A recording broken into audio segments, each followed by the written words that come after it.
നമസ്കാരം. വർഷങ്ങൾക്ക് മുമ്പത്തെ സുനാമി ഓർമ്മയില്ലേ?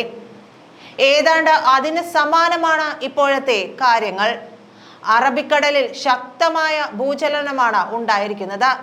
ഇന്ത്യൻ സമയം രാത്രി 8:56 ഭൂചലനമുണ്ടായതായി ദേശീയ ഭൂചലന നിരീക്ഷണ കേന്ദ്രം സ്ഥിരീകരിച്ചത്. മാലി ദ്വീപിന്റെയും ലക്ഷദ്വീപിന്റെയും ഇടയിൽ സമുദ്ര നിരപ്പിൽ നിന്ന് 10 കിലോമീറ്റർ താഴ്ചയാണ് പ്രഭവ കേന്ദ്രം.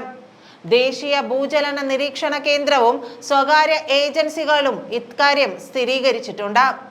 അതേസമയം മാലദ്വീപിൽ നിന്നും 216 കിലോമീറ്റർ അകലെയാണ് ഭൂചലനം ഉണ്ടായതെന്ന് ജർമ്മനി ആസ്ഥാനമായി പ്രവർത്തിക്കുന്ന സ്വകാര്യ ഭൂചലന നിരീക്ഷകർ പറയുന്നുമുണ്ട്. മാലദ്വീപിലെ 7 നഗരങ്ങളിൽ നേരിയ തോതിൽ ഭൂചലനം അനുഭവപ്പെട്ടു. റിക്ടർ സ്കെയിലിൽ 4.5 തീവ്രതയാണ് രേഖപ്പെടുത്തിയത്. അതുകൊണ്ട് തന്നെ സുനാമിക്ക് സാധ്യതയുള്ള തലത്തിലുള്ള തീവ്രതയല്ലെന്നാണ് സ്വകാര്യ നിരീക്ഷണ കേന്ദ്രം മെറ്റ്ബീറ്റ് വെതർ അറിയിക്കുന്നത്. ഹാർബറിൽ നങ്കൂരമിട്ടിരുന്ന മത്സ്യബന്ധന വള്ളങ്ങൾ കാറ്റിലും തിരയിലും പെട്ട് തകർന്നിട്ടുണ്ട്.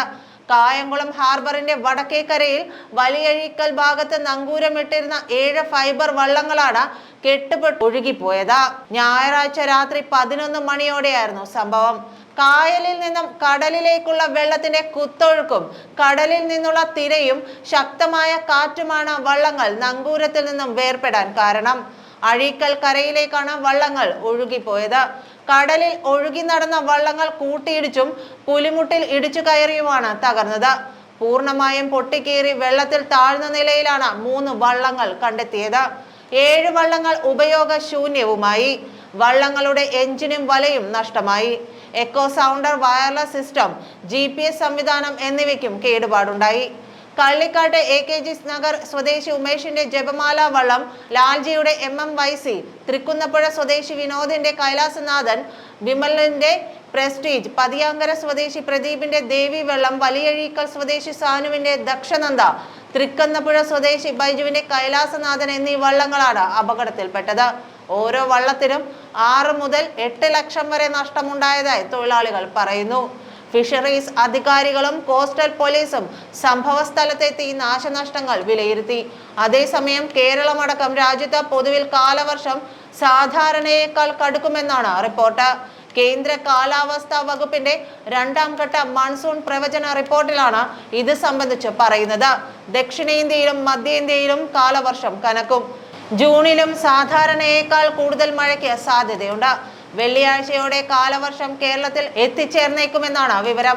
രാജ്യമൊട്ടാകെ 106% മഴ ലഭിക്കുമെന്നാണ് വിലയിരുത്തൽ. 2024 ജൂൺ മുതൽ സെപ്റ്റംബർ വരെയുള്ള മഴ സാധ്യത കണക്കാണിത്.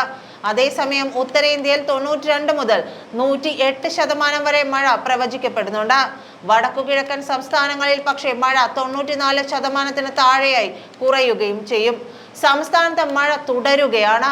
3 ജില്ലകളിൽ ഒറ്റപ്പെട്ട സ്ഥലങ്ങളിൽ ശക്തമായ മഴയ്ക്ക് സാധ്യതയുണ്ടെന്നാണ് കാലാവസ്ഥാ വകുപ്പ് അറിയിച്ചിരിക്കുന്നത്. പത്തനംതിട്ട, ആലപ്പുഴ, എറണാകുളം എന്നീ ജില്ലകളിലാണ് യെല്ലോ അലർട്ട് പ്രഖ്യാപിച്ചിരിക്കുന്നത്. കേരള, തെക്കൻ തമിഴ്നാട് തീരങ്ങളിൽ ഉയർന്ന തിരമാലയ്ക്കും കടലാക്രമണത്തിനും സാധ്യതയുണ്ടെന്ന് ദേശീയ സമുദ്ര സ്ഥിതി പഠന ഗവേഷണ കേന്ദ്രം അറിയിച്ചു. മെയ് 31-നകം കാലവർഷം കേരളത്തിൽ എത്തുമെന്നാണ് കണക്കുകൂട്ടൽ. കേരളമടക്കം രാജ്യത്ത് പൊതുവിൽ കാലവർഷം സാധാരണയേക്കാൾ കടുക്കുകയും ചെയ്യും. കേന്ദ്ര കാലാവസ്ഥാ വകുപ്പിന്റെ 2ാം ഘട്ട മൺസൂൺ പ്രവചന റിപ്പോർട്ടിലാണ് ഇത് സംബന്ധിച്ച് പറയുന്നത്. എന്തായാലും മഴ കനത്തു എന്ന് ഇനി ഒന്നും പറയാനില്ല. റോഡുകളാകെ കുഴികളായിട്ടുണ്ട്. പലയിടങ്ങളിലും വെള്ളക്കെട്ടാണ്. ഇത് എല്ലാ ജില്ലകളിലെയും അവസ്ഥ തന്നെയാണ്. കാലവർഷത്തിന് മുമ്പ് നടത്തേണ്ട പല മഴക്കാല പൂർവ്വ ശുചീകരണ പ്രവർത്തനങ്ങളും ഒന്നും നടത്തിയിട്ടില്ല. സർക്കാർ ടൂറിലാണ്. ഓരോരോ മന്ത്രിമാരെ ടൂറിൽ പോയിക്കൊണ്ടിരിക്കുന്നു. ഇനി ഈ വെള്ളക്കെട്ടിലും കുഴിയിലും വീണ് എത്ര പേരുടെ ജീവൻ പൊലിയുമെന്ന് പോലും നമുക്ക് അറിയില്ല. എല്ലാ വർഷവും ഇതേക്കുറിച്ചുള്ള കാര്യങ്ങൾ ചർച്ച ചെയ്യപ്പെടുമെങ്കിലും മഴക്കാലം കഴിയുന്നതോടെ ഈ പുസ്തകം അടച്ചുവെക്കുകയാണ് പതിവ്.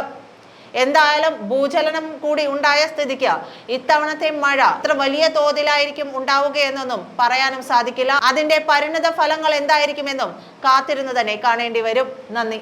അസാധ്യമെന്ന് കരുതുന്നത് ഇനി സാധ്യമാകും. ഹാട്രിയിലൂടെ ഹാട്രി hair transplant and PRP clinic.